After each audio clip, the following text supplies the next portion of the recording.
बिस्मिल्लाहिर्रहमानिर्रहीम। अस्सलाम वालेकुम dear students, how are you? I hope you'd be fine.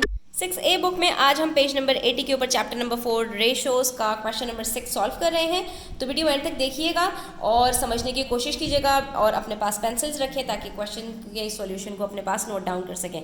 यहाँ पर हमसे कहा जा रहा है Nora's savings to Tom savings were in the ratio 5:6। हमारे पास दो रेशोज़ बताए हैं, नोरा और टॉम्स की सेविंग्स का। After Tom gave $3 to Nora को उसने सिर्फ $3 दिए अपनी सेविंग्स में से। They had the same amount of money. पहले इनका रेशो 5:6 था, अब दोनों का रेशो बराबर हो गया है। ठीक है, how much did Nora and Tom have all together? तो दोनों के पास मिलाकर कितना है ये हमें पता लगाना है। बहुत ही सिंपल क्वेश्चन है। अब जरा इसको एक मॉडल से समझो। नोरा के पास 5 यूनिट्स हैं, टॉम के पास 6 यूनिट्स हैं।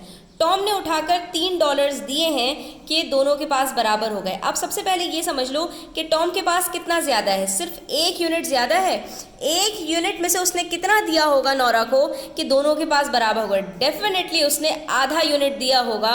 जब आधा यूनिट वो देगा तो इसके पास भी आधा यूनिट आ जाएगा और दोनों के पास बराबर बराबर यूनिट्स हो जाएंगे। यानी दोनों के पास पहले ही से 5-5 यूनिट्स हैं। जो 1 यूनिट बचा हुआ है उसमें से आधा यूनिट अब टॉम के पास है, आधा नोरा के पास है।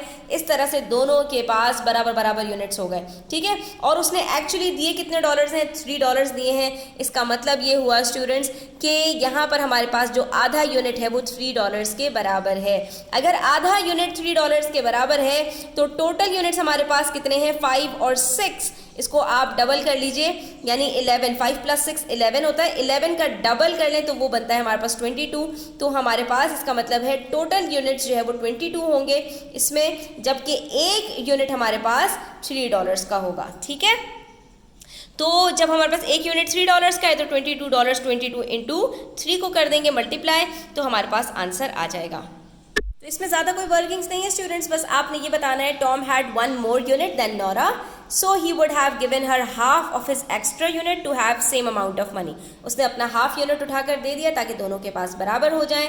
Now both have 5.5 units each। अब दोनों के पास 5.5 यूनिट्स हो गए।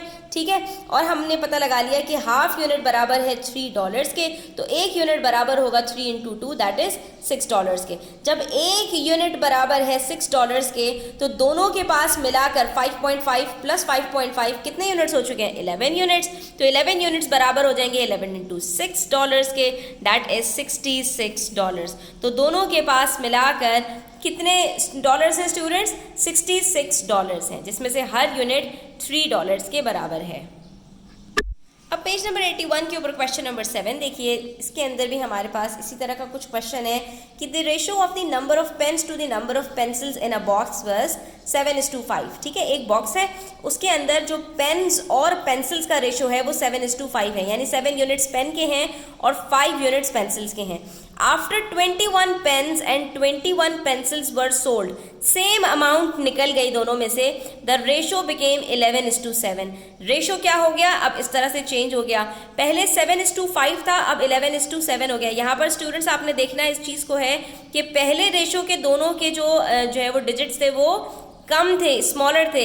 अब दोनों के डिजिट्स ग्रेटर हो गए। तो यहाँ पर जब इस तरह से हो कि हमारे पास जो पहले यूनिट्स थे वो कम थे और अब जो यूनिट्स हैं, यानी कि अगर आप देखें तो 7 + 5 12 बनता है और 11 + 7 18 बनता है। तो पहले दोनों के यूनिट्स मिलाकर कम थे और हालांकि पेंसिल्स सेल हुए, पेंसिल्स कम हुए हैं, तो अब हमारे पास अगर रेशो ग्रेटर हो गया है तो ऐसी सूरत में स्टूडेंट्स आपने याद रखना है कि आपने जो इनिशियल रेशो था उसको डबल करना है। ठीक है, ताकि आपके पास जो पहले वाले रेशोज हैं वो ग्रेटर नंबर में ही आ जाएं। How many pencils were left at the stall? अब हमें पता लगाना है कि हमारे पास आखिर में कितनी पेंसिल्स बच गई। तो इसको भी हम एक मॉडल से समझते हैं, फिर इसको सॉल्व करते हैं। तो यहाँ पर देखिए हमारे पास पेन्स का जो इनिशियल रेशो था स्टूडेंट्स वो हमारे पास था 7 यूनिट्स। हमने क्या किया, हर यूनिट को हमने डबल कर दिया। ठीक है, सब डिवाइड कर दिया 2 यूनिट्स के अंदर। तो इस तरह से हमारे पास ये जो टोटल 7 यूनिट्स थे ये 14 यूनिट्स बन गए। हमने ऐसा क्यों किया ये मैं आपको समझाती हूँ अभी। और दूसरी तरफ हमारे पास पेंसिल के जो इनिशियल रेशोज थे वो भी हमारे पास 5 यूनिट्स था। इसको भी हमने क्या किया, इसको भी हमने 5 से डबल करके 10 यूनिट्स कर दिया। और उसके बाद हमने इसी रेशो के ऊपर हमने जो 11 और 7 जो फाइनल रेशो था उसके बराबर हमने यूनिट्स रखे, जैसे हमारे पास इनिशियल रेशोज थे उसी लेंथ के ऊपर हमने अपने यूनिट्स रखे। तो यहाँ पर स्टूडेंट्स आप ये देख सकते हो कि यहाँ पर जो हमारे पास डबल हुए थे 7 के 14, उसमें से जब 11 माइनस करोगे तो 3 यूनिट्स बचते हैं, ठीक है। और इसी तरह से यहाँ पर भी अगर आप ये देखेंगे कि 5 का डबल 10 होता है, 10 माइनस 7 करेंगे तब भी आपके पास 3 यूनिट्स बचते हैं। तो ऐसा करने से हमारे पास ये फ़ायदा होगा स्टूडेंट्स कि हमारे पास जो दोनों तरफ नंबर ऑफ़ यूनिट्स हैं वो सेम बच रहे हैं, क्योंकि हमारे पास जो नंबर ऑफ़ पेन्स और पेंसिल्स जो सेल हुए हैं वो भी सेम थे, और जब नंबर ऑफ़ यूनिट्स जो हमारे पास बच रहे हैं वो भी सेम आ रहे हैं, तो इसको हमें आमने सामने रखने में परेशानी नहीं होगी।